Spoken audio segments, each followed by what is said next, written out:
we talk about the one rule in the National Football League? You might argue a few rules need to be changed, but there's one that I don't know anyone that would say, nope, I love it, keep it in place. And it's the touchback rule when you fumble forward into an end zone you're about to score into. I can't comprehend. The other team doesn't recover. Like they were just showing, look, as we speak, they're showing it on NFL Network. Yep. Well, I mean, he's about to score. Bobbles the ball, fumbles, and it goes over the pylon. How does Minnesota not retain that football? It's the one rule that, truthfully, I just don't understand. As they would say in the movie Big in the 80s, I don't get it. I don't get it. I don't get it. I don't get it. I don't get it. It is a corny rule. Yeah, it's still the worst rule. And Rich, you asked me to look it up. It's Section 7, Article 3, Item 4A of the 2023 NFL Rulebook. It says, if a ball is fumbled in the field of play and goes forward into the opponent's end zone and over the end line or sideline, a touchback is awarded to the defensive team. All right. I'm going to ask maybe a stupid question, but why? I know. Yeah, just because it's always been that way. That's just dumb, though, right? Like, all right, but why? I'm going to be like a little kid or like my girlfriend. But why? I don't know why. It just is. I feel like it should go back to the offense, like push them back to the 20. Danny, you and I agree on that, and I feel like everyone on planet Earth does. Ramos, Isaac Lowenkron, if anyone wants to chime in, who would oppose, all right, you forward fumble by mistake, right, into the end zone. The loss would be you're kicked back to the 20. Yeah. So that's roughly a 20-yard penalty, a 15 to 20-yard penalty, but you retain possession.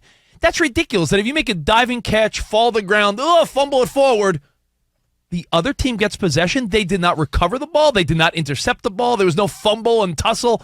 It was, to me, I don't get it. Yeah, even if they punched the ball out of his hand at the 3-yard line and he's running and he went into the end zone, what happens there? Like here, he lost control of the ball. Yeah. But what if he's running and the guy punches it out of his hand and then it goes into the end zone? Is that also a touchback? Still a fumble. Yeah, Okay. fumble, touchback. I mean, I agree with you guys, by the way. I think it's an asinine rule. I think you should retain the ball, and I'm all for a 20-yard penalty back to the 20-yard line. I feel so immature just talking about it. Like, it's so stupid. It's just dumb. I hate it. I feel like this rule stinks. And I can only say that because This I rule's feel stinky. so strongly that the NFL gets so many things right. And I love, at first you might be like, I don't know if I like that, but the extra game I love, the new playoff format, the extra wild card, it all works out. The NFL is killing it as far as positive changes. The only two things I would argue in the NFL would be the forward fumble into the end zone. I don't know how the other team gets possession. And could we make the onside kick possible? Like it used to be Thank you. There's a chance. Yeah, Now we were texting about that last night because in these tight games, it's anticlimactic. You pretty much know 99.9% of the time the kicking team is going to fall on the ball after it goes 10 yards. Well, it's got to go 10 yards. So Right. what's the problem? What do you want it to do to make it better? And a couple things, though, about this touchback rule. What is this rule trying to prevent the offense from doing unfairly? And I will add this tidbit. This rule has been around forever, okay? And what's crazy is it used to be that an incomplete pass that went out the back of the end zone was also a touchback. I'm talking literally like 100 years ago. Wow. That was part of that rule. So, And Isaac the brings opposing up team got the ball back. Isaac brings up a great point. Wow. A lot of time rules are made to prevent something or someone from taking That's the advantage why of I was all asking. right, great example. Why can't you fumble the ball forward to yourself? Because Holy roller. Yes. It could be Raiders. It could be an advantage, and you could be like, I'll just fumble it forward to my guy. It's to prevent something, as Isaac said. What does this rule prevent? A guy reaching for the pylon, Well, remember what you said, Rich. You don't think there's anyone listening or out there that says they like this rule. Not one person. But if there is a why not or one a reason. No one, no how, no way. Yeah. No how. I mean, no one here in the studio for sure is going to No. be like, yeah, no, I'm all for it. I mean, in the moment, Absolutely in not. the moment, Eagle fans were like, "Well, great rule." Right. Yeah, But that's the only time you're going to like But it, when it works to your advantage. realistically, I don't think anyone's like, "That's a hell of a rule." NFL, keep that. Yeah, it's kind of weak. So just think about that. And I wonder, every year the rules committee gets together to try to tweak and alter and get things just right. And they always vote. So I'm guessing this can't be the first time it's been brought up. So the teams clearly are okay with it, or else it would have come up. Well, you had a solution for that. What would your solution be for the onside kick? Like Ramos was asking. Like, Well, what would make that easier? Like, no hands team? You can't put a hands team out there? Take it back to the old onside kick Or what the situation. XFL does. Well, XFL would make that. You could totally readjust it and say, let's go XFL weird style and be like 4th and 15 from your own 20, and if you miss it, the other team gets the ball. Or before they adjust, what was the adjustment, Danny, that made it impossible? Well, For the onside kick? I mean, since I was a kid, it's always been impossible. Yeah, no, but I feel feel like like, it's always been in the 10 last couple of years they've adjusted something that's made it. It's the running start. Yeah, the running start, right? But also the overload on one side. Yes. You can't You send can't everybody to one overload. side. Yeah, so like those little adjustments to me are enough to make it. I feel like the onside kick percentage went from wow, it could happen to like 1%. You rarely see it. Like Yeah. you don't see it. Yeah, right? in the XFL, they allow teams to opt to line up at their own 25-yard line facing a 4th and 15. And if you convert the first down, you keep the ball. Yeah, they have to tweak it up a little bit. It sounds, like I said, it sounds immature, but it's just a corny rule. Stinks. I want to take my ball and go home. And I know that was wait. recently presented to the rules committee, and it was shot down. Right, but shouldn't there be some rules? If you're up by 7 points in a game, why am I giving the other team a high percentage chance to beat me? I'm winning. Yeah. Like what? That's the whole point Well, of it it. helps you, too, though, in the next game when you're down. So don't you think it would even out?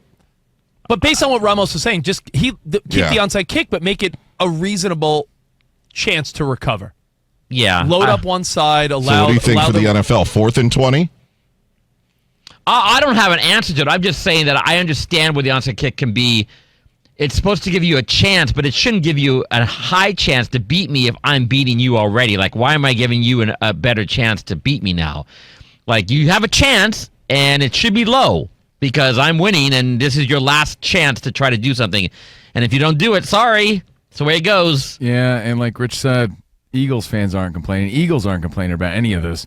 Congrats to them, 34-28. But it does make me feel, like I said, when I was a kid, Rich, flashing it back on a Friday, anytime you walked into a different neighborhood and they had these lame rules that you didn't play by, like, these rules suck. I'm never playing this again. Or you ever play like Nintendo at a friend's house? I remember playing RBI baseball or Tecmo Ball, whatever you used to play, and they would have house rules.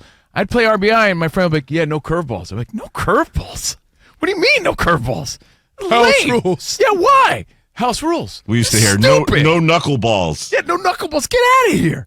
You know, and hey, if you hit a home run over the house, 12 points. 12 points? Why? That's dumb. And I never wanted to play, so I stuck by my own rules, and I played in my own neighborhood, and I feel like that a little bit when I hear these rules. They sound silly to me. They sound stupid. They sound outdated, and I think it's a matter of tradition where we keep making the same mistake over and over again. Lowenkron said it's been around for 100 years. None of us know why. I think that's the reason. Yeah, that's why. Because it's always been.